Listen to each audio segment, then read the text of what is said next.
ಸಚಿವ ಸಂಪುಟ ವಿಸ್ತರಣೆ ವಿಚಾರದಲ್ಲಿ ದೆಹಲಿಗೆ ಹೋಗುವಂತದ್ದಾಗ್ತಾ ಇದೆ. ಇದ್ರದ್ದು ಇದೊಂದು ಬೇಗ ತುಂಬಾ ಡಿಲೇ ಆಗ್ತಾ ಇದೆ ನಮ್ಮ ಅಭಿಪ್ರಾಯ.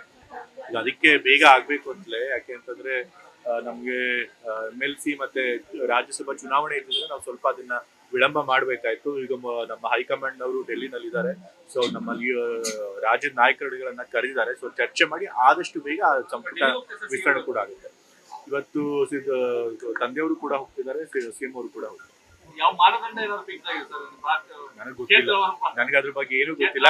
ಅದು ನೀವು CM ಅವ್ರನ್ನ, ಸಿದ್ದರಾಮಯ್ಯ ಅವ್ರನ್ನ ಮತ್ತೆ ಹೈಕಮಾಂಡ್ ಅವ್ರನ್ನ ಕೇಳ್ತೀವಿ. ನನ್ನಂತೂ ಏನು ಅಭಿಪ್ರಾಯ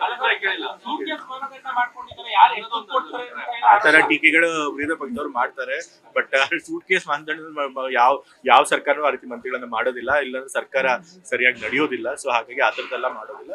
ನಮ್ಮ ಕ್ರೈಟೀರಿಯಾ ಏನಿದ್ರು ಹೈಕಮಾಂಡ್ ಅವ್ರದ್ದು ದಕ್ಷತೆ, ಪಕ್ಷಕ್ಕೆ ನಿಷ್ಠೆ ಮತ್ತೆ ಹೊಸಬ್ರನ್ನು ಕೂಡ ಸೇರಿಸಬೇಕು ಅನ್ನೋ ಪಕ್ಷ ನಾಯಕರಾದಂತವರೇ ಮಾಡ್ತಾ ಇರುವಂತದ್ದು 500 ಕೋಟಿ ರೂಪಾಯಿ. ಯಾರು ಹೇಳಿರೋದು ಹಾಗೆ? ಅವ್ರು ಹೇಳ್ತಾರೆ ಅವ್ರ ಪಕ್ಷದಲ್ಲಿ ಮಾತ್ರ ಆಗುತ್ತೆ. ಅವ್ರ ಪಕ್ಷದವರೇ ಹೇಳಿದ್ದಾರೆ ಅಲ್ಲಿ ಮುಖ್ಯಮಂತ್ರಿ ಸ್ಥಾನ ತಗೊಳ್ಬೇಕು ಅಂದ್ರೆ 1000 ಕೋಟಿ ಕೊಡ್ಬೇಕು ಅಂತ ಹೇಳಿ. ಆದ್ರೆ ನಮ್ಮ ಪಕ್ಷದಲ್ಲಿ ಆತರ ಆಗೋದಿಲ್ಲ. ನಮ್ಮ ಪಕ್ಷದಲ್ಲಿ ಏನಿದ್ರು ಕೂಡ ದಕ್ಷತೆ ಆಧಾರದ ಮೇಲೆ, ಪಕ್ಷದ ನಿಷ್ಠದ ಆಧಾರದ ಮೇಲೆ ಕೊಡೋದು. ಬಿಡದಿ ವಿಚಾರದಲ್ಲಿ ರಾಜ್ಯ ಸರ್ಕಾರದ ನಡೆ ಏನು? ಪ್ರತಿಭಟನೆ